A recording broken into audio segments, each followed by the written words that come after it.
Hey everybody. In today's episode, I'm going to be examining the content of my new article. It's a long article, one I've been working on for over a week now.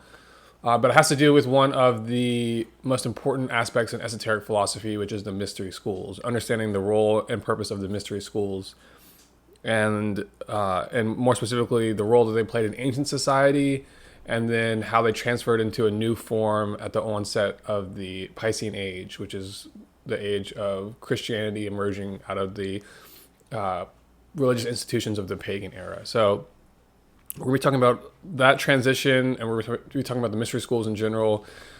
This article is on my Substack, which is thewisdomtradition.substack.com. It's free to subscribe and follow.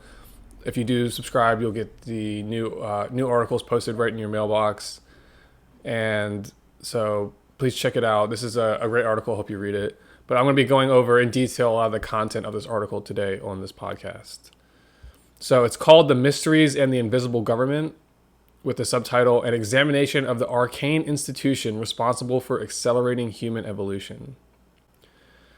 And I'll just read the quick intro preface that I have. It states that in this article, we will be exploring one of the most important topics in esoteric philosophy, the purpose and function of the mystery schools and their role in the unfoldment of world civilization. In my opinion, this is the great forgotten factor in human history. The mysteries once dominated the affairs of the ancient world, but over recent millennia seem to have disappeared from public view. In my opinion, this is the great forgotten factor in human history.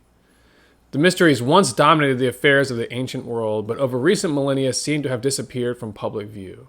What happened to it?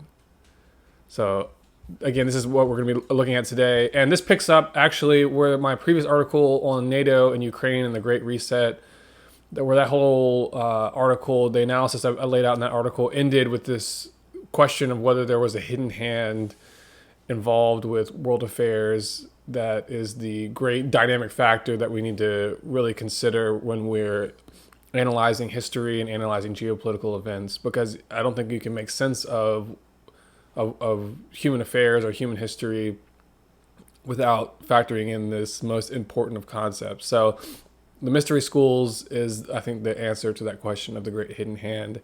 So that's what we're going to be exploring in this episode. I hope you stay with it. It's a article I'm really proud of, and it's dealing with a topic that is one of the central points to understand teachings of esoteric philosophy. So anyway, that's what we'll be going into today's episode. And now I'm going to kick off and go into part one of this article and start to explore this topic in more detail and really break it down. All right, now let's kick off with part one of this article. And there's 7 overall parts that we're going to be going through. But part one, to kick things off here, is going to be describing the role of the priesthood in ancient civilization. So I start off by writing, our modern civilization is defined in large part by its embrace of secularism, the idea that religion, science, politics, and economic management should be kept separate and autonomous from one another. The ancient civilizations of the pre-Christian world did not share this belief, however. In ancient times, the priesthoods of the temple and the rulers of the state were tightly intertwined. The state monarchy ruled by divine right, and this divine right was sanctioned through the approval of the priesthood. So basically, the priesthood was the power behind the state, and the priesthood were the custodians of knowledge in ancient civilization, and this knowledge was the key power that they wielded over the state. So they would serve as the counselors of the monarchs of the state. So now further unpacking this relationship between the state and the priesthood, I note that in ancient civilization, economic management was under the direct purview of the state. The priesthood, in turn, would serve as advisors and counselors of state leaders, and they would use their knowledge of astrology and other ancient sciences to guide various economic and social activities, such as the seasonal harvesting of crops. But really, it's not just the crops, it was everything. Because the knowledge that was held by the priesthood was vital to managing the daily affairs and the yearly affairs of civilization. So I also note that in ancient societies, science did not exist independently of religious practice. There was no secular science back then. And instead, scientific knowledge was considered sacred, and the priesthood held exclusive access to it. I also note that in ancient civilization, seasonal festivals and rituals were conducted out of the temples. And these played a vital part in solidifying the social and cultural cohesion of ancient society. And the priesthood, in coordination with the state, were the organizers of these important events. So overall, ancient society was organized around a different institutional paradigm than what we experience today.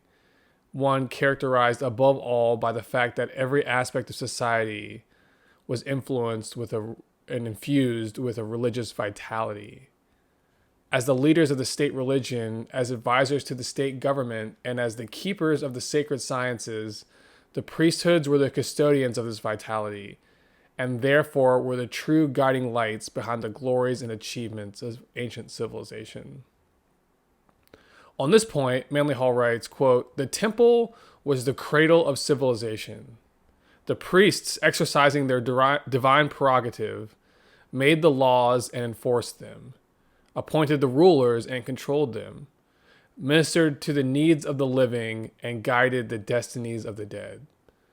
All branches of learning were monopolized by the priesthood, who admitted into their ranks only those intellectually and morally qualified to perpetuate their arcanum." Meaning, as we'll be discussing, only initiates, or those who had passed the initiation rites set out by the priesthood, proved themselves eligible to receive this sacred knowledge. But let me pick back up here. By implication, the health of the overall society depended in large part on the health of the priesthood. When the priesthood served adequately the will of the gods, society prospered. But when they fell into corruption, the overall society would also fall into corruption, and inevitably a collapse would follow. So if the heart of society was the priesthood, if that priesthood were to, through whatever means, fall into corruption or decay, then that decay would quickly spread into the rest of society. So I write that in good times, the priesthood served as wise counselors to the state, but in dark times, the monarchs and aristocracy would turn against the priesthood, cast them out, and replace them with a less wise and more corruptible sect of priests, ones who would be willing to capitulate to the monarchy and the aristocracy's self-serving ambitions. And in a way, that is what we saw happen in the beginning of the Christian era, is that we had the priesthood sort of moved into this new order with an idea of perhaps repackaging themselves in the guise or in the robes of Christianity through sects such as the Gnostics. And so this would be a mystic Christianity. And the teachings of mystic Christianity is in alignment with the teachings of the priesthood of the old temple systems. But then you basically had the church turn against this sect, this more philosophically oriented sect, and persecute them so as to hoard power for themselves and hoard the teachings of Christianity for itself, and to teach a version of Christianity that put itself as the center. And basically, in so doing, they dropped the philosophy aspects of Christianity. And so that dynamic was itself a culmination of a process in which that type of co-option of religion took place by politically minded elite.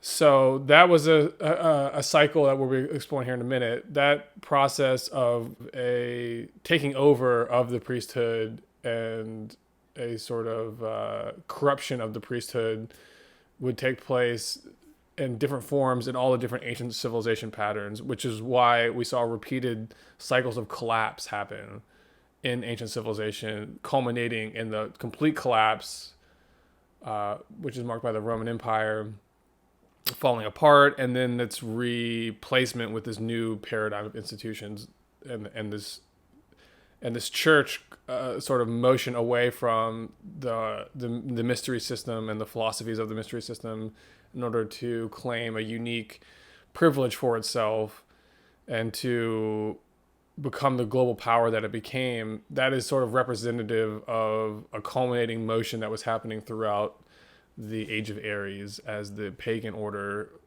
collapsed in a sort of gradual cycle. So it would, during the cycle, civilizations would collapse and then put themselves back together again in a slightly modified form. So the mysteries would fall and then perhaps come back and then fall again and then come back again. And, Egypt is sort of a good case study of this. It seems that Egypt rose and collapsed many times in the thousands of years preceding the move to the Christian era. But this whole collapse and revitalization scheme gradually came to an end with this larger collapse that is indicated by the move into the Piscean age with the Christian model of religion replacing the pagan models. And when this happens, the mystery schools that we'll be discussing go into a new form. But anyway, I'm kind of getting ahead of myself.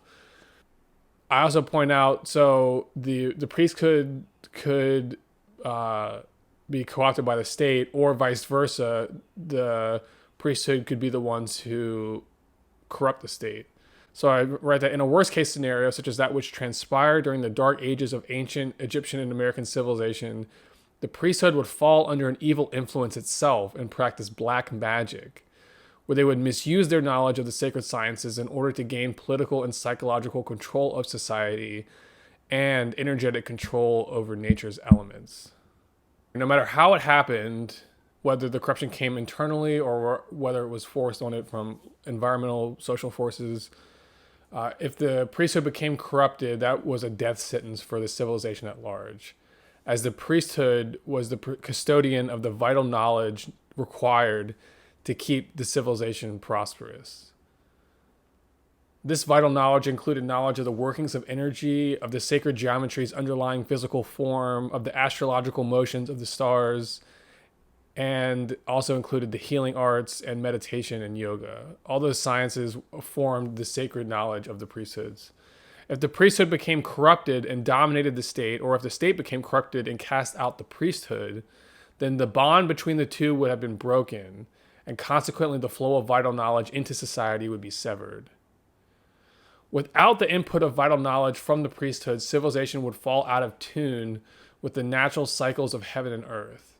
As a consequence, it would lose its health, prosperity, and cohesiveness, and would eventually and inevitably collapse in on itself, falling into barbarism and corruption. So in sum, the driving force behind the great accomplishments of the mysterious pagan civilizations of antiquity was their priesthoods. As the quality of these priesthoods gradually began to decline due to internal and external corruptive influences, the pagan pattern of civilization gradually began to unravel and fall apart. This process of decline took place gradually over an extended period of time, but eventually the collapse would be complete. All over the world, the institutional order that characterized the pagan or pre-Christian age of civilization gradually fell apart and disappeared. The great culmination point for this collapse came with the fall of the Roman Empire and its replacement with a new world order centered around the geopolitical dominance of the Catholic Church. It was with this transition that the institutional pattern of global civilization was moved irreparably away from the old model and set onto a new course of growth and development. In the New World Order, the church would become a political force separate and autonomous from the state, while science and religion would move to become independent of each other and of philosophy, while economic management would be driven by secular and self-centered concerns rather than it being something that was driven by the priesthood and the priesthood's management of the larger society. Economic management would move to the control of an elite that was outside of the temple, that was driven by secular and self-centered concerns. And then the larger point is that the mystery schools, which existed out of the ancient temple system and was run by these priesthoods, it would itself be transformed from an overt institution rooted in the temples to a covert one concealed within the obscure motions of secret societies. So those were all the major transitions that would happen in this New World Order, marked by the move of the sun in its course of the cycle of the great year, this move from Aries into Pisces. That move would correspond to a shift in the institutions of Western civilization. And all of those factors are some of the things that were changed during this transition. So that's the end of part 1 of the article. And then part 2 is called Esoteric Knowledge and Its Potential for Misuse. And now we're going to be going more into breaking down and analyzing the priesthood and the type of knowledge that they wielded. So the second part is titled Esoteric Knowledge and Its Potential for Misuse. And it begins with me writing, "The mental orientation of ancient peoples was rooted in mythology, with the affairs and activities of the common people guided by the myths, symbols, and rituals of their religion. We are inclined to think of ancient myths as mere fables, but modern psychologists such as Carl Jung and Joseph Campbell have pointed out that there's a high degree of psychological intelligence bound up in their symbolism. Furthermore, scholars such as Manly P. Hall, Graham Hancock, and Freddie Silva have pointed out that there are highly advanced mathematical and astronomical patterns concealed within the symbolism of these ancient myths. Given these mysterious facts, it seems evident that the mythologies of ancient times could not have emerged by chance. Rather, they appear to have been deliberate creations of the temple and its priesthood. The symbolism used in the mythologies created by the priesthoods seem to have been designed to contain more than one layer of meaning. While the public would interpret myths one way, the priesthood possessed a cryptographic key that would unravel deeper, hidden layers of meaning behind their symbolism. There were thus 2 ways to interpret the religious symbolism of ancient mythology: an outer public method and an inner sacerdotal method. And sacerdotal means priestly, like of the priesthood. This reveals an important fact about ancient civilization that is largely overlooked: that it possessed 2 fundamentally separate forms of knowledge. One was an exoteric or outer form used by the public, and the other is an esoteric or inner form kept by the priesthood. The prefix exo means outer. Exoteric knowledge, therefore, implies a form of knowledge that is learned and gathered from one's sensory engagements with the outer world.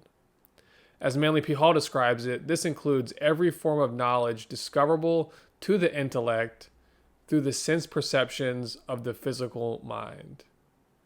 And then I give a key in the next paragraph. It says that, simply put, if the type of knowledge you have is grounded in the workings of your intellect, then it's an exoteric form of knowledge. And this is basically describing every type of scientific knowledge that we know today, because it's all intellectual based. So that's exoteric knowledge. And this category incorporates all the forms of knowledge of the mass population is familiar with, such as scientific knowledge we learn in school or the religious knowledge we are taught from scripture. By contrast, the prefix eso means inner. So esoteric knowledge thus implies a form of knowledge that is revealed from within. And if you'll think back to the series on depth psychology I did, this corresponds to what Stanislav Grof would call holotropic experience. This denotes a special category of knowledge that is mystical and spiritual in nature. It arises as an experience of consciousness within the psyche. So this is knowledge that's gained through this type of internal experience. And in ancient civilization, this type of knowledge was considered sacred. It formed the foundation of the priesthood's sacred sciences and was the means by which they developed their mysterious esoteric disciplines, such as those that involved alchemy, astrology, and yoga. So, according to the teachings of esoteric philosophy, esoteric knowledge involves the understanding of causes, while exoteric knowledge concerns the perception of effects. And to truly understand the nature of esoteric knowledge, you'll not only need to understand that this is a type of knowledge that comes from within, meaning it's a delivered to the psyche through a means that is not stimulation from the outer world moving in, but rather something stimulating yourself from within yourself. So it's consciousness moving upon the psyche from within. So this dynamic also can be understood in terms of cause and effect. And we're understanding that the world of causation begins in consciousness and gradually moves down through the soul into the body. So you have this triangulation of principles here. We have the spirit, soul, body, or consciousness, the psyche, and the physical form. And so knowledge of causes has to do with this inner world, and knowledge of effects has to do with the outer world, the world of form. So by cause, we are referring to knowledge about the spiritual realities underpinning physical existence. This is the spiritual world. This is cause. This is consciousness. This is the world of Platonic and Jungian archetypes, which are said to inwardly direct the motions of all that happens in the outer world of material form. In scientific terms, we are referring to the idea that physical reality exists as an effect, which is precipitated out of dynamics taking place within a metaphysical field of energy that surrounds and interpenetrates the physical world. And this metaphysical field of energy was once called the ether. In alchemy, it's called the ether, and then there was a whole dimension of physics being developed throughout the 1800s that kind of culminates in Tesla's work in a lot of ways. But this whole paradigm of physics then becomes basically classified. And so it's written out of the school books, and then what we're left with is this outer shell of materialistic knowledge and a materialistic view of physics that is, in a sense, propped up in order to protect this classified version of physics. That's my hypothesis anyway. But yeah, this whole philosophical idea of cause and effect, very much you need this concept of either in order to explain it. So the metaphysical dimension constitutes the causative sphere responsible for generating physical forms. And it generates out of its own internal dynamics a physical world, which is understood to exist as an effect of this cause. And that's why the knowledge was so important and so sacred, because it gives you the power to interface between cause and effect, meaning that you can misuse this knowledge in order to generate certain effects in the worlds of physical form that you desire. But then there's inherent problems that arise if you were to do this. So temporarily you can gain control, but then over a longer period of time, you're creating essentially a bad karma, and by manipulating the system into something that you would desire versus something that is archetypally desired or archetypally written into how the system is supposed to function. So let's call that archetypal design the divine will or the divine plan. That is it specifies how energy is supposed to flow and evolve in this system. And then when we create blockages in this flow state and this flow system of cause moving into effect, this metaphysical system, if we block it with so-called black magic, then we create an imbalance and it starts to accumulate, and then gradually you have a reaction from the world of cause into the world of effect in order to clear these blockages. And that whole dynamic is tied in with the reason why you have this, when the priesthood falls into corruption, it inevitably does end in a collapse for that society and for that priesthood. It's an old Atlantean archetype. But to once more describe the dynamics between cause and effect and metaphysical versus physical, I say, to use a familiar analogy, the physical universe is like a projection on a screen. The structures and motions produced on this screen are the products of energetic dynamics taking place in a projector existing behind the screen. Here, the projector is cause, and the images on the screen are effects. So it's said that reality follows a similar dynamic. At root, esoteric knowledge concerns knowledge about how the energy manifested out from source, meaning the spiritual consciousness responsible for creating the universe, how energy manifested out from this source moves through various metaphysical dimensions as it extends itself downward into matter in order to create physical form. So it's difficult to fathom esoteric knowledge without understanding something of the larger worldview that esoteric philosophy reveals. This worldview sees reality as being the product of three fundamental principles interacting together: spirit, soul, and body. According to this worldview, spirit moves into soul in order to fashion the physical form of a material body. Each physical body is a vehicle into which the energies and powers of the soul are poured. Likewise, the soul is a vehicle of the spirit. It is a vessel into which the powers and potentials of the creating spirit of the universe are focused and given expression. Thus, spirit moves into soul and soul moves into body. Here we understand spirit as the first cause, the body or material form as an effect produced out of this cause, and the soul as an intermediary factor existing in between the two. So the body is physical, the soul is metaphysical, and spirit is transcendent. Now, I'm explaining these basic concepts, which I've done in numerous episodes, but I'm re-emphasizing them because this is the core framework out of which esoteric knowledge is founded. And so this is something of what the priesthood would have taught and believed, this basic concept of reality. And so we need to understand that concept if we're going to need to understand the role that this priesthood played in ancient society and the sort of plan that they have in terms of how they interface with society, what their strategy is, what their long-term goals are. So picking back up, I write that esoteric knowledge differs from exoteric knowledge in that the former is concerned with the dynamics of the spirit and the soul, which are the causative spheres, while the latter, which is exoteric knowledge, is oriented toward the world of material form or effect. Stated in terms of energy, esoteric knowledge concerns knowledge of how energy moves down from source through various metaphysical dimensions in order to fashion the material universe. In other words, it involves knowledge of how material existence is fashioned from dynamics taking place within the ether, a metaphysical field of energy that surrounds and embeds all material forms. Knowledge of how to control and manipulate these etheric processes is the secret of the ancient science of alchemy, which at root is about the transmutation of form through the redirection of energetic processes taking place within the metaphysical dimensions of space.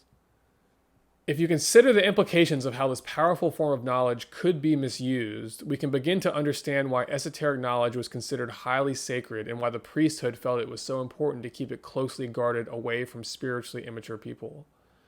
As Manly Hall informs us, the ancient priesthoods were, quote, the guardians of a transcendental knowledge so profound as to be incomprehensible, save to the most exalted intellect, and so potent as to be revealed with safety only to those in whom personal ambition was dead and who had consecrated their lives to the unselfish service of humanity.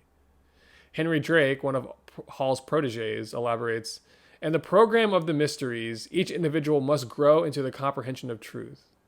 Before he can be entrusted with the divine powers of mind and will, he must accept knowledge as a responsibility to his creator and his world, rather than as an opportunity for the advancement of personal ambitions. And on this note, Manly Hall continues, in ancient days, all learning was regarded as sacred. To bestow knowledge upon those who had not prepared their minds by years of discipline and self-purification profaned the sacred sciences.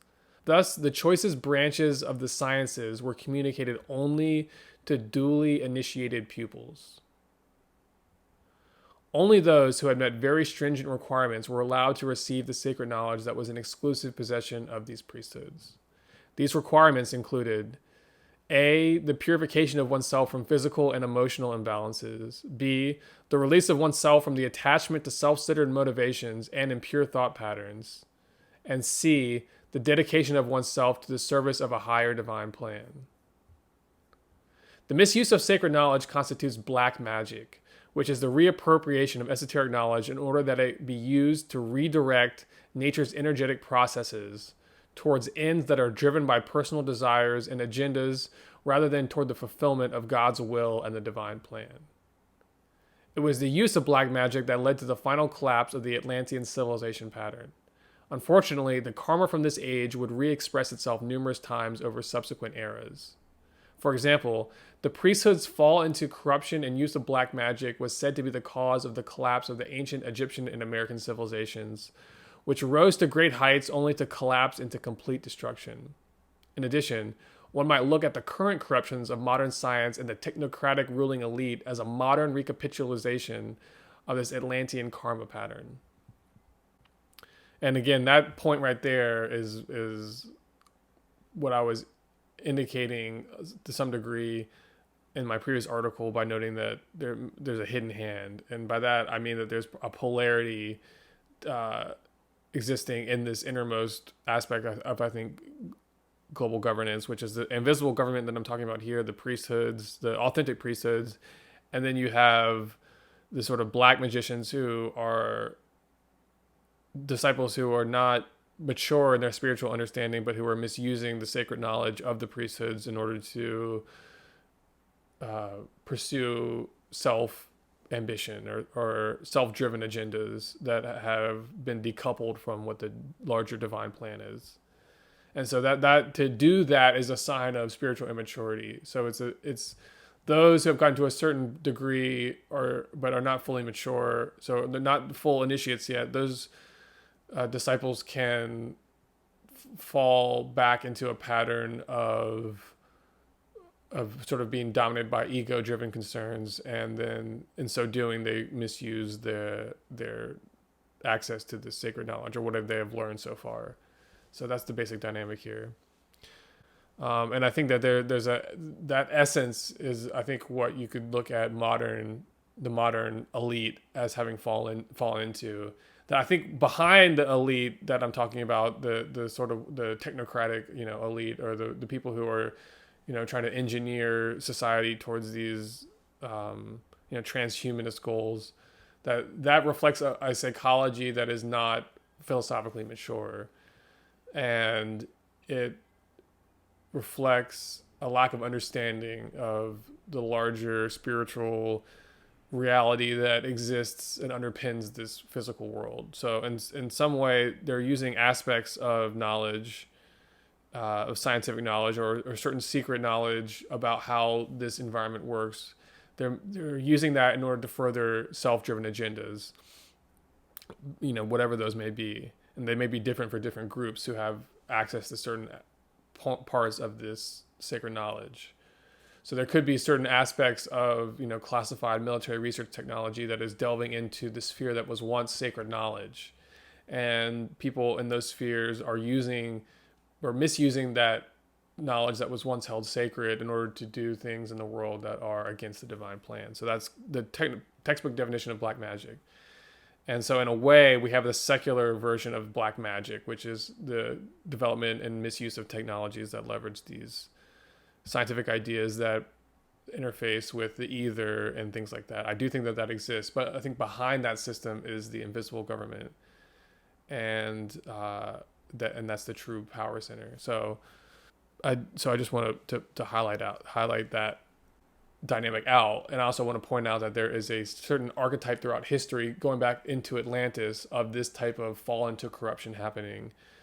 But just because a fall and corruption happens does not mean that there is not, beyond this fall into, there's a higher level of spiritual custodianship, and there is a shepherd of men, invisible government of the world constituted by the mystery schools, and that it still exists today. And I think the key thing that a lot of people need to deal with, this is something I've addressed in previous episodes, but it's like, why does evil exist? If there's a spiritual power in the world, why does such evil exist? And the key thing is to understand initiation and the idea that we have to learn from experience, and also factoring in the fact that the priesthoods teach a doctrine that emphasizes reincarnation. So there's this idea that we're working out karma on this physical plane, and that we fall into evil as an expression of our own ignorance.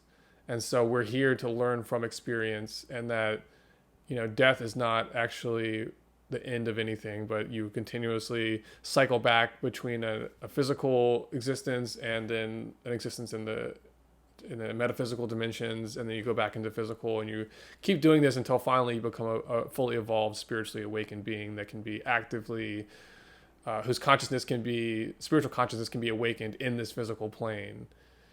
And so you basically transcend the cycle of birth and death, and you become this immortal spiritual being. So that's the state of the adept, the spiritually evolved person. And the cohort of souls on earth who have not reached that state are trapped in this cycle of karma and suffering until they have elevated themselves out of the attachments that keep them here. And so that's what initiation is about. It's about moving beyond the attachments that keep you in that cycle of birth and death. So, these people see suffering as an inevitable consequence of situations that we as humans have created for ourselves throughout history.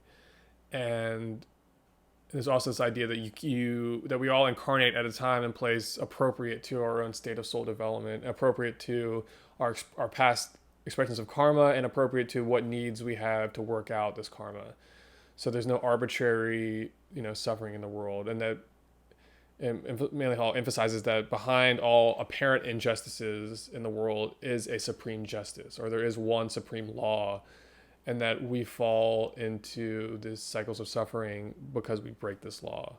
And so we have to experience the consequences of breaking the law in order to eventually gain from experience the wisdom to participate in coordination with the law, to follow the law. So these are the type of things that we have to bring into our analysis. And this whole article on the mystery schools is like the foundation of understanding how these larger social dynamics are connected to a larger spiritual reality, and how there is a meaning and purpose behind the events of the world. Even the injustices and the suffering that we go through is all going from a place to a place. So I just want to emphasize these points. But now returning to the article, I write that black magic must inevitably fail because it goes against the archetypal design of creation. Those who remove themselves from the divine plan must inevitably experience a karmic recompense for their decision. Karma is actually held within the nature of the very energy that black magicians seek to misuse. When one redirects energy away from its natural course, it sets up an asymmetry between the higher metaphysical dimensions where energy originates and the lower physical dimension that it flows down into. By manipulating the energy dynamics of the physical dimensions of creation, black magicians gain temporary control over the world of material form. But in the end, this inevitably creates a disaster, as the energy flowing out from the spiritual source of creation will in time inevitably break through any arbitrary blockages set up to impede its natural flow state. When this breakthrough finally happens, it destroys the unnatural forms responsible for the creation of these blockages. The fall into use of black magic is a phase that mankind has repeatedly fallen into.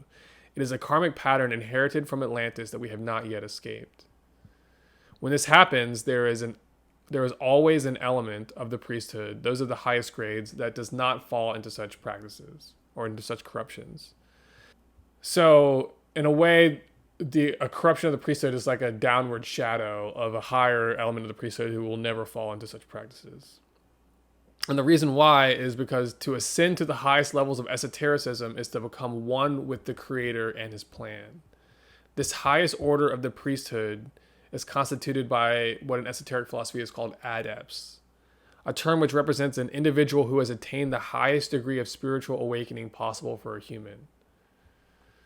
A fraternity or secret society of adepts constitute what Manly Hall terms the invisible government of the world.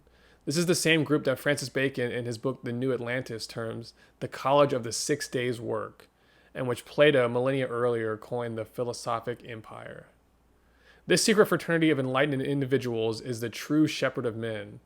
They lead and direct the long-term evolutionary destiny of the race, assuring that human souls have the opportunity to learn from experience, and therefore to express and gradually overcome the karma we have brought forth from the Atlantean age, while simultaneously ensuring that we will not depart from the master plan archetypally set forth by the Creator for us at the beginning of this cycle of creation. So that's the end of section 2. The focus being on the nature of the knowledge, the sacred knowledge that was possessed by the priesthood, and why that knowledge was needed to be kept protected, and the examples of what happens when that knowledge is misused. So the next section, section number 3, is titled The Mystery Schools. So this next section begins with me kind of breaking down more about who this priesthood is. And I say, existing as a society apart, the priesthoods of the ancient temples organized themselves according to a guru-disciple pattern, with a central high priest called a hierophant or adept, serving as a great spiritual teacher around whom a smaller number of elite disciples, called initiates, were gathered. This cadre of initiates, who themselves were highly evolved in spiritual maturity, received their guidance directly from the master himself. This pattern was then replicated as the initiates would in turn serve as the instructors for a descending hierarchy of lesser evolved disciples, students, and truth seekers. At each level, students are gradually working their way up a ladder of spiritual ascent, with students and disciples training to become initiates, and with initiates training to one day become adepts. The whole system operates in some ways like our modern university system, which is actually based on the original pattern of these ancient philosophical schools. This system of spiritual education was termed the Mysteries, and it existed all over the world in the various great civilizations of Asia, Europe, Africa, and the Americas. In each case, the mystery school was oriented around the luminous aura of a central spiritual guru around whom the whole system would revolve, much like how the solar system's central sun is orbited by a small group of planets. In this case, these symbolize the initiates, which in turn are orbited by various lesser moons, which represent their disciples. Manly Hall describes the organizational metastructure of these mystery schools in detail. Quote, "The Great White Lodge," which is another term for this mystery school system, "The Great White Lodge is the hierarchy of enlightened souls bound together by wisdom and dedicated to the service of human need. Its lowest parts are composed of lay students and true seekers whose virtue is sincerity. It ascends through the various degrees of studentship, probationship, and discipleship until the degree of adept or arhat is reached. The degrees still ascend through various higher levels of initiates until the whole order has as its apex and head the secret, nameless, and unknown one, whom the Egyptians called the Master of the Secret House." And by Master of the Secret House, Hall's referring to essentially the divine being, or to a person who, or to an initiate whose release of consciousness within themselves is so high that they become a fully awakened instrument of the divine being. So in relation to this larger spiritual context that our world exists within, it is the function of the mystery schools to serve as the hands and feet of this adept king. Here we come to an important point. The illumined hierophants at the heart of the mystery schools were not just spiritually evolved persons. They had actually awakened the consciousness of the Creator within themselves, and they served as dedicated instruments of His will and divine plan. Hall notes that these illuminated individuals were one with God and served as direct instruments and ambassadors of the divine being within the realm of His creation. Quote, "The hierophant has become part of the mechanism of the great school itself. He is a conscious instrument of the great plan and perpetuates his body without the phenomena of birth or death. He does not have disciples other than initiates, and it is exceedingly unlikely that he will make his appearance to any person not already proficient in occult matters." And then one of Manly Hall's proteges, Henry Drake, in the introduction to the Secret Teaching of All Ages, he provides more information on this. He says, quote, "The adepts, considered together as the citizens of an invisible empire of the philosophic elect, constitute the heroic elder brothers, the custodians and protectors of humanity. As the interpreters of the mysteries, they are the true educators and illuminators. As the redeemed servants of divine purpose, they comprise a powerful, creative, and directive force in the world." Note that there's an emphasis in these quotes on education. The secret fraternity comprised of adepts, initiates, and disciples were termed a mystery school because their overall orientation was one of spiritual instruction and education. According to Manly Hall, the ultimate goal of this school was rather simple. Quote, "To teach the doctrine of one God, the resurrection of man to eternal life, the dignity of the human soul, and to lead the people to see the shadow of deity and the beauty, magnificence, and splendor of the universe," meaning to awaken within their own consciousness a realization that God is manifested in every aspect of the universe. He then continues, "The purpose of the mysteries was to purify and regenerate the individual. This was accomplished through the dedicated practice of self-control and disciplined conduct. Through this training, the individual was given the power to govern himself, to place value above profit, and to choose self-sacrifice before the abuse of truth.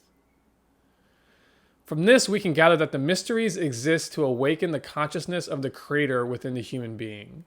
This can only be attained by the individual who has wholeheartedly dedicated themselves to the accomplishment of this realization. The mysteries should be understood as a specialized institution specifically set up by the Creator to awaken itself gradually within the collective body of mankind, a task that is accomplished one individual at a time. On this note, Manly Hall writes, quote, "The mystery systems of initiation were organized to teach the science of human regeneration, by which the inner faculties of the soul could be stimulated and unfolded according to the laws governing its process." Elsewhere, he writes, "The primary function of the adept teachers is to initiate humanity into those sublime mysteries by which the corporeal man, cleansed of bodily limitations, may ascend to reunion with his own divine nature. This release is possible through the mastery of the 7 esoteric arts and sciences." Now, this process of spiritual awakening is closely tied to the evolutionary trajectory of the human race. We are destined to reawaken the spiritual consciousness of God within ourselves, and in so doing, to become like the great adept initiates of the temple.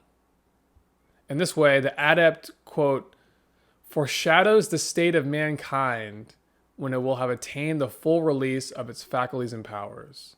The adept is, in other words, the truly evolved of our species. As we can see from the above discussion, human evolution and spiritual awakening are closely tied together. On this, Manly Hall teaches, quote, "The urge to grow is present everywhere in nature. All creatures, from the least to the greatest, are unfolding or developing from within outwardly.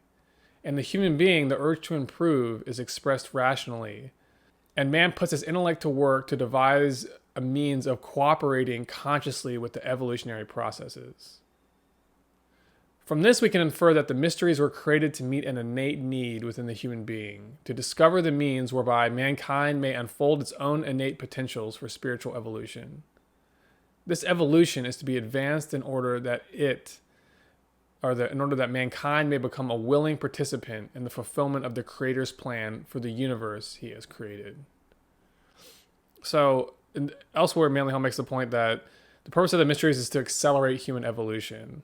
So human evolution is being driven through a slow process within nature, but by understanding the laws that govern this process within nature, mankind can accelerate this evolutionary process within themselves by consciously working with and obeying these laws. So using this intellect to gain control over the body and to submit the body to certain disciplines whereby the evolutionary potentials of the human being can be awakened in a timeline that is quicker than what would happen if we purely relied on nature to do this awakening for us. So that's what the purpose of the mysteries was to stimulate this evolutionary process and advance it. And so those who are the custodians of this process are those who have already advanced themselves. So that's why in that quote, it's the adepts are foreshadowing the future state of mankind, because these are people who have attained it early. And it's their job to initiate and to stimulate this evolutionary growth within the body of mankind itself. And there's a particular purpose and reason behind this. All right, now we're going to be looking at the 4th section, which is called Initiation. The curriculum of the mystery schools was based around astrology, alchemy, and various forms of meditational sciences. Its focus was on teaching the student how to master their physical and psychological resources, and how to unlock and release, through the use of specialized disciplines, internal spiritual capacities and potentials within themselves.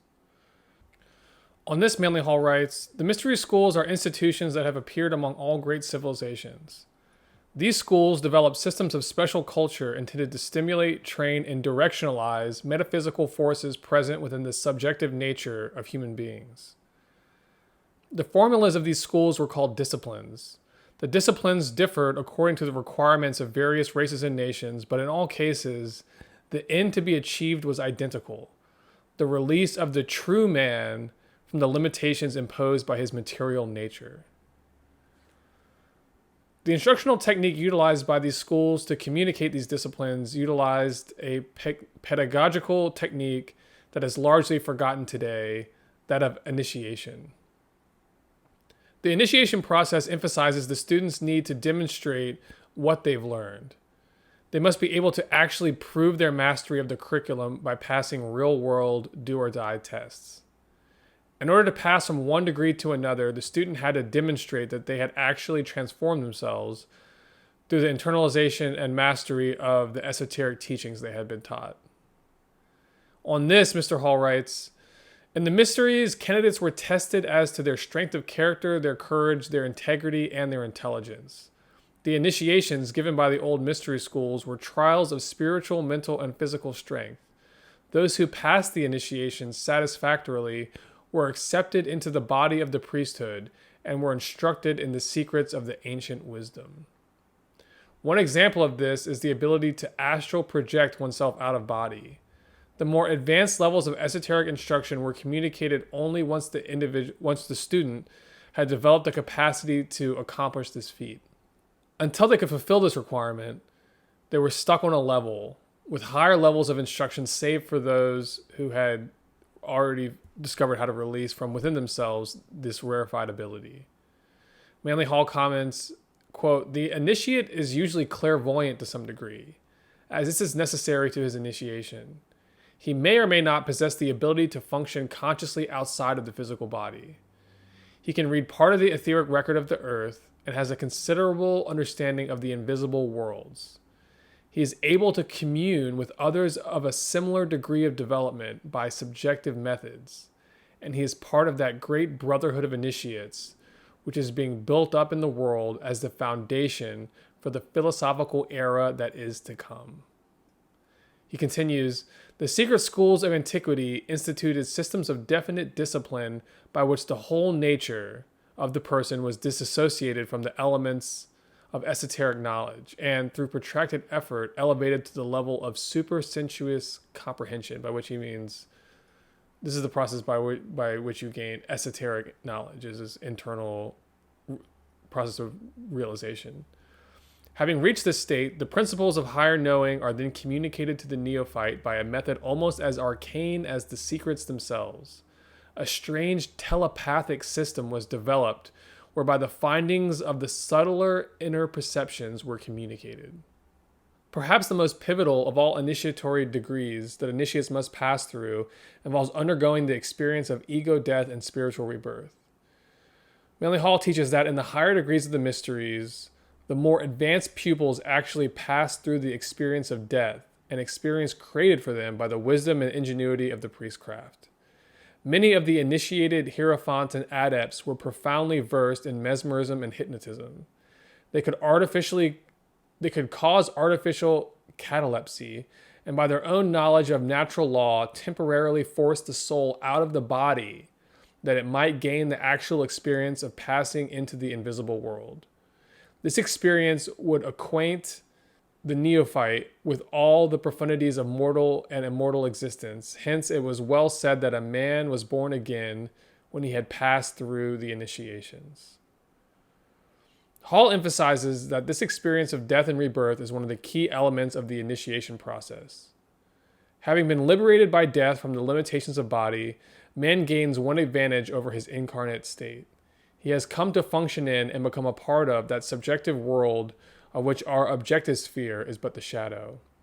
Certain mechanisms of creation are, therefore, uncovered to his view, and if his understanding be sufficient, he may gain a better estimation of comparative values and degrees of truth. He also continues, every initiate of the ancient world had been out of his body at least once, usually aided by the priests. This experience entirely changed one's perspective towards life, for it enlarged the horizon and established a new concept of values. This single circumstance is largely responsible for that indescribable interval which separates the philosophers of antiquity from mankind in general. These philosophers were of a race apart. A strange dignity, a commanding simplicity had been conferred upon them by the mysteries. So, in coming to know the truths that are revealed to you or revealed to the initiate during initiation, the initiate gains knowledge of the greater meaning and purpose of their life and what role they're intended to play in the unfoldment of the divine plan of creation. This type of deeply transformative spiritual experience is, in fact, the true foundation of religion, meaning religion is not grounded in a church, priesthood, or scripture, but rather in the personal experience of God, an experience that is available to each of us, as each of us have our own unique connection with the divine being. And so the mystery schools and the initiation process is about awakening the spiritual aspect of yourself that is unawake or dormant at this stage of our evolution. So part of the evolution of mankind is the awakening of the spiritual foundation of our own being within ourselves. So that's the end of section 4. Now, section 5 is titled The Decline of Ancient Civilization. And it begins, as the sun's motion through the great year moved through the age of Aries and approached the sign of Pisces, the long, gradual collapse of the pagan civilization pattern reached its culmination. In the centuries preceding the end of the age of Aries, historians find that, all across the world, an old order of human civilization was gradually unraveling and coming apart. This was the so-called pagan pattern of civilization. The collapse of this old order did not happen all at once. Rather, it came as a gradual decline. Civilizations would rise, prosper, and then inevitably decline and collapse, only to be resurrected in a slightly different form in order to repeat the cycle once more. But as the sun finished its motion through Aries, the larger institutional order that underpinned the rise and fall of these civilizations would itself come to an end. A great cycle that held all of the lesser cycles within itself had come to completion, and a new cycle of human activity was set to be born. As noted above, when the old pagan civilizations fell into collapse, it was often due to an initial corruption setting in within its priesthood. Once this rot had set in within the temple, which remember was the lifeblood of ancient civilization, it was inevitable that it would gradually branch out and infect the rest of society, with a total collapse in civilization inevitably resulting. The rot would set in not with the higher initiates and adepts of the temple, but rather with the school's lesser disciples, the ones who possessed some measure of occult knowledge but who were not fully mature in their spiritual understanding or capacity for self-control. I previewed some of these points earlier. If we think of the mysteries as a program of spiritual, mental, emotional, and physical self-purification, then it makes sense that those in the lowest grades would be the least purified and thus the most likely to fall into temptation, ambition, and corruption. Thus, it is in this lower order of occult students that corruption may set in. In the design of the mystery school system, the higher orders are oriented more toward the metaphysical and spiritual dimensions of human existence, while the lower orders are oriented more toward the physical earthly dimension. Those in the higher orders of the mysteries remain somewhat aloof from the mundane activities of mankind, while those in the lower degrees interface directly with the machinations of human affairs on earth. Only in rare occasions do the adepts of the mysteries directly operate in earthly affairs. By and large, this task is reserved for their disciples, with the adepts and higher initiates impressing their influence upon the world through the guidance of their disciples. Thus, it was the task of those in the lower degrees of the mysteries, as part of their initiation rites, that they embed themselves in society and become involved in the political and economic affairs of the state. These social realms, the state and the economic realms, were ruled by the monarchy, the aristocracy, and the economic and financial elite. The individuals in these positions wielded great power in society, but they would not necessarily be governed by persons who were accepted disciples of the mystery schools. So here we have a category of persons who are in a position of power, but not necessarily under the disciplines that would be required and the ethical codes that would be required of them if they were to be also students of the mysteries. So we have this dynamic in ancient civilization where during the high periods, the state and the aristocracy would be participants in the mystery system, but in the dark times, they would be set up as antagonists to the true higher initiates of the temple, because they would be wanting to maneuver things into their own direction rather than in the direction that would have been promoted by the priesthood. So it was the responsibility of the initiates and their disciples to work within the overt state institutions in order to covertly exert the will of the mystery schools within them. On this note, Manly Hall writes, the genuine esoteric associations always required that their disciples prepare themselves for careers of practical service. The student was expected to attain to a state of unusual skill or proficiency in some branch of learning. He was then to practice this profession or craft as a means of extending the sphere of constructive influence. He was to teach through example, enriching his chosen vocation with the overtones of enlightened religious philosophy. Thus, gradually creating a significant zone of influence, he was available for whatever task the keepers of the great plan required. Note, however, that there is a combustible dynamic at work here. If the lower orders of disciples should fall into corruption for any reason, they would be well positioned to form an unholy alliance with the ruling class that they would be embedded with in order to form an evil empire. Before moving on, I want to highlight a further path of cultural decay, one that begins in the greater society and gradually moves in to affect the priesthood. So we were marking about how how the lower orders of the priest could fall into corruption, but there's also a dynamic by which the mysteries could decay within a society due to trends happening within society itself and not necessarily within the priesthood. And this is that dynamic. If for whatever reason the society at large stopped producing citizens eligible or capable of entering the mystery schools to carry forward its traditions, then gradually the mysteries would lose its ability to perpetuate itself within that civilization. Thus, a lack of qualified candidates would serve as another means of severing the sacred bonds between the temple and state. The main point is, if the sacred bond linking the overt state institutions with the mystery system should ever be severed, then the lifeline of spiritual guidance coming from the adepts to the public would be broken, and the society would inevitably fall into decay and collapse. So that's the end of that fifth section, which again was on the processes leading to the collapse of the old order of civilization. And part 6 is titled The Transition to a New World Order. So this chapter begins, after the fall of the pagan order of civilization, the mysteries decoupled from its former habitat, the temples and sanctuaries of the ancient world, and went underground or sub rosa, where it would continue its works in a clandestine fashion. The collapse of the pagan religious institutions set the stage for a new model of religion to be born. This new model was prefaced with the emergence of Judaism, a religious movement that goes back to around 1500 BC. But it wasn't until the rise of Christianity in the early centuries of the modern era that this new institutional paradigm would officially expand out to dominate the affairs of Western civilization. The Christian model of religion differed in several important ways from its pagan predecessors. And this is something that will be explored in further detail in another article in terms of the whole story and the details of how the Christian church emerged out of the collapse of the pagan order. So I'm going to go into more detail on that subsequently. But for this article, it gets into too much detail. But I just want to note that 3 of the most notable differences include A, the separation of the church as an autonomous political force independent of the state.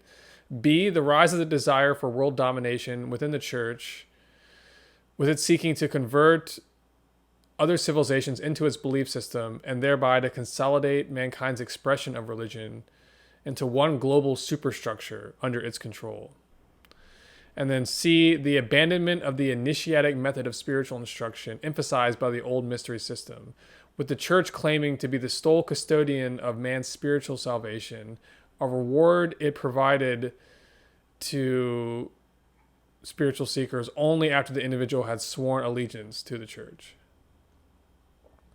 It was this latter point concerning the church's claim to possess a monopoly on spiritual salvation, a claim rooted in their doctrine of vicarious atonement, that put the Orthodox Christian church at fundamental odds with the priesthood of the mystery schools. The church promulgated a doctrine that stated that in order to be saved, one merely had to profess their faith in Jesus and their fealty to the church. This is the exact opposite of the concept of salvation taught in the mystery schools. In the esoteric teachings of the mysteries, it was emphasized that man was responsible for his own spiritual salvation. They emphasized that this salvation could come from no other source other than the individual himself, and that each person had to actualize this salvation by awakening within themselves their own personal and private relationship with God. The early era of Christianity was marked by a division taking place within Christianity itself, between a comparatively small mystical and philosophical branch and a large and politically dominant Orthodox branch.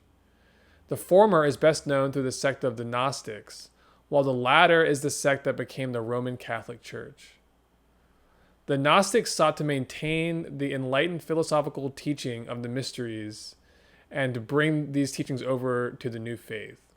But unsurprisingly, the Church, which sought to claim mankind's spiritual salvation exclusively for itself, saw the Gnostic movement as an existential threat. Consequently, they set out to stamp out and exterminate not only the Gnostics, but all other remaining sects tied to the ancient mystery tradition. Manly Hall explains the situation as follows. Once Christianity had rejected paganism, it refused to recognize the esoteric orders of the pre-Christian world. It regarded them as detrimental to its own prestige and sought relentlessly to exterminate them. In order to advance itself as the supreme custodian of salvation, ecclesiasticism had to reject the mystery system. The consequences of this for the course of Western civilization were dire.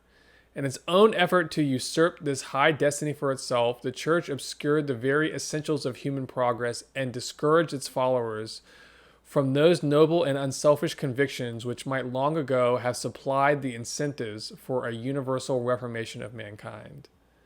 What resulted was the collapse of Western civilization into a millennia-long dark ages. This situation would not begin to be overcome until the Renaissance, when the philosophical wisdom of the pagan era was seeded back into Europe.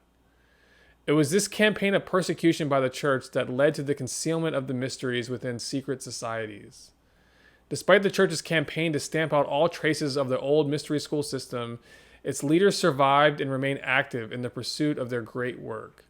As Manly Hall writes, quote, the philosophic empire of the mysteries was not destroyed, but retired ever deeper into secrecy and restriction.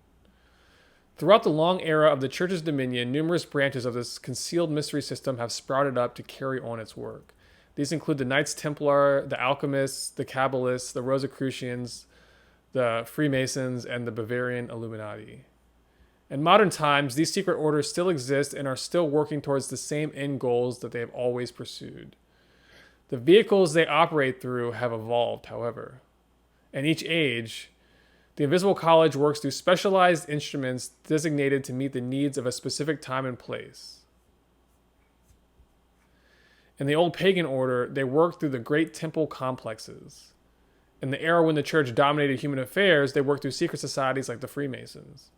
And in today's technological age, dominated as it is by large industrial and economic concerns, the secret societies must work through a new specialized form fitting the current social environment. On this, Manly Hall writes, quote, amid the bustle and confusion of our great economic era, there are still mystic master builders like Paul and initiated philosophers like Plato. And these, in common with the priests of an older world, still serve and protect the sacred fires of aspiration burning upon the high altars of humanity. The divine traditions still survive, and the wise of one generation still pass on to the wise of the next, that body of mystic truths which is the leaven of civilization. And I personally see Manly Hall as one of the chains in this line of descent, and as somebody who took on the responsibility of revealing certain aspects of this teaching to the larger world, in the same way that Blavatsky served that role in the generation prior to Manly Hall. So Hall declines to give specifics about where the mystery schools are currently based, but he does note that the great school and its initiates are now focused on the collective emergencies of contemporary living. Quote, international accord, the arbitration of religious and social differences, and the systematic advancement of the plan for world welfare supply the ingredients of a new application of Hermetic chemistry. Hall emphasizes that one of the main priorities in the current work of the invisible government is to transform our concept of education in order that it emphasize the core principles that have always been at the heart of philosophy, namely the unity of God and the brotherhood of man. Hall notes that these societies are gradually working to build for mankind a new mythos, one fit for our globally interconnected science-based civilization. He writes, quote, "For this age, we must have a doctrine of synthesis, a code actuated and dominated by the spirit of unification. The supreme need is to blend the diverse interests of men into a common purpose. The philosophy of this age must reveal interdependence. We have need of a common denominator, a fundamental premise upon which all will be agreed. For if we are to establish the government of the philosophic elect, it must be erected upon the foundation of mutual understanding." He continues, quote, "The new message is the gospel of identity. It is not an effort to unite lives in a common interest, but rather a recognition of the fact that all forms are but manifestations of one indivisible agent. No longer will there be a great order of evolving lives, but rather one ideating whole, an expression moving from itself outward to the inclusion of all. For this message to flower, mankind must overcome the millennia-long cycle of materialism and egotism that it has been plagued by. Overcoming these entrenched tendencies and beliefs is not an easy task, but it is our destiny to achieve this victory." To again quote Manly Hall, spiritual progress, symbolized by the fabled phoenix, rises victoriously from the ashes of human ruin. Universal enlightenment and universal fraternity are the natural ends which reward the social struggle. The world and all that inhabits it are moving triumphantly toward peace and security. At any given time, the vision may be obscured, but in the larger dimensions of time, all things work together for the fulfillment of the greater good. And now finally, the last section is called Initiation on a Global Scale. As we have been exploring, the adepts, initiates, and disciples of the mysteries together constitute the philosophic empire and the invisible government of the world. Let's now turn to the essential question. What exactly is the goal of this government? What does their great work, their magnum opus, entail? According to Manly P. Hall, the aim of the secret societies is simple. It is the restoration of human society toward a new golden age, one marked by the reestablishment of the mysteries in a new globally integrated form of expression. Plato and Francis Bacon saw this new global expression as a resurrection of a form of civilization that once prospered in the lost days of Atlantis, which existed long ago as a globally interconnected civilization that featured the mysteries as its heart and center. The golden age experienced during this lost era gradually succumbed to the evils of materialism, egotism, and personal ambition, factors we are still struggling through today. It is our duty, however, to overcome these evils in order that we may build for ourselves a new golden age for mankind, one where the mysteries are once again enthroned as the guiding light of human civilization. In this new form, the mysteries will not be imposed upon society against its will in an authoritarian or paternalistic fashion, but rather would be voluntarily accepted and promoted by the global citizenry at large, which, by this time, will have millennia of historical data available to it demonstrating the hell that civilization inevitably falls into when the spiritual leadership of the mysteries recedes from view. It is therefore the mission of the secret societies to prepare mankind to take the reins for a new order of civilization, one based around Plato's vision for an enlightened philosophical democracy. Here, citizens will democratically vote to support and uphold a world system founded in the highest ideals of philosophy. In this philosophic empire, the populace voluntarily pledges itself to the mystery system and thereby self-consciously participates in their own initiation. It is the privilege of the adepts and initiates of the mystery schools to serve as the instructors and custodians of this process, where older and more mature souls tutor and counsel their younger and less mature brethren as they develop and grow toward God. On this, Manly Hall writes, the goal of the secret schools is the revelation in the sphere of mortal activity of the design of the invisible college. The very earth itself is to be the campus, nations and states the classrooms, humanity the student body, and those dedicated to essential progress the teachers. And the internal sciences and arts revealed by God through nature is the curriculum. Zooming out, we can now see the outlines of a great pattern. We are currently living through a preparatory stage that is part of a larger grand project, the reformation and relaunch of the mystery school system on a planetary scale as the centerpiece of a new order of global civilization, the New Atlantis. The collapse of the pagan civilization pattern and the redesign of man's social institutions that took place during the onset of the Piscean Age marked a critical transition point in the unfoldment of this grand initiatory plan. This transition point had long been planned and was proceeding according to a master blueprint. Manly Hall writes, quote, "The time had come when the whole body of humanity was to approach the sanctuary. Therefore, it had to walk collectively the same path as each of the individual candidates who had gone before." By this, he means that the Hierophants of the Mysteries decided to turn their focus on the task of quickening the evolution of the entire race rather than civilization-specific cohorts of initiates, as had been the norm before. Earth itself had become the temple, and the collective citizenry would now become the neophyte undergoing the initiation ritual. So the move is, in the old order, the mysteries were established in forms that were specific to the various civilization patterns of the day. And these civilization patterns were distributed across the world, but they were not formally connected.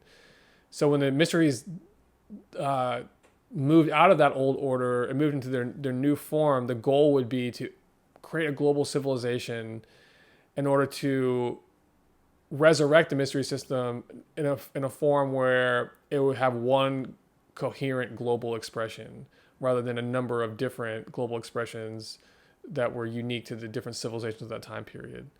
So this is the death and rebirth of the mysteries. The rebirth is going to be in this new form. That's why they call it the New Atlantis, because the last time this existed in a global form, it was under the Atlantean civilization pattern before its fall into corruption. So Manly Hall explains, the world is now the sanctuary. This great vaulted world is the new temple of the mysteries, where man, as observer and participant, plays out the great passion play of human struggle. This whole enterprise is proceeding according to an archetypal blueprint whose destiny is written in the stars. At root, mankind is not an aggregate of billions of separate beings, but rather is the outer extension of one great divine being expressing itself through the growth, development, and experience of human souls. In other words, mankind is a specialized vehicle in nature through which the one life experiences its own reawakening within a universe it has fashioned specifically for this purpose. The decision by the mysteries to move into a global form makes sense when you factor in this perspective. As it pursues its own reawakening within creation, it is natural that the divine being should gradually link its various component parts together. As humans, we are the vehicles through which this divine reawakening process takes place. We are the vessels within which the great alchemical transmutation of the human soul is taking place. The great spiritual soul of the universe develops and progresses through the development of civilization. As we link together and grow together, its growth and development is accelerated. On this final note, Manly Hall reminds us that life is unfolding according to a magnificent program. The high destiny of humanity is inevitable. Disasters and tragedies belong to the world of appearances. The indestructible self within each human being is eternally growing, and the vicissitudes of mortal existence are like the trials of the mysteries. They are but tests of our courage and integrity. So, in conclusion, this earth is a great temple of initiation that human souls come to work out their own intemperances and their own attachments to the various illusions that keep it in this cycle.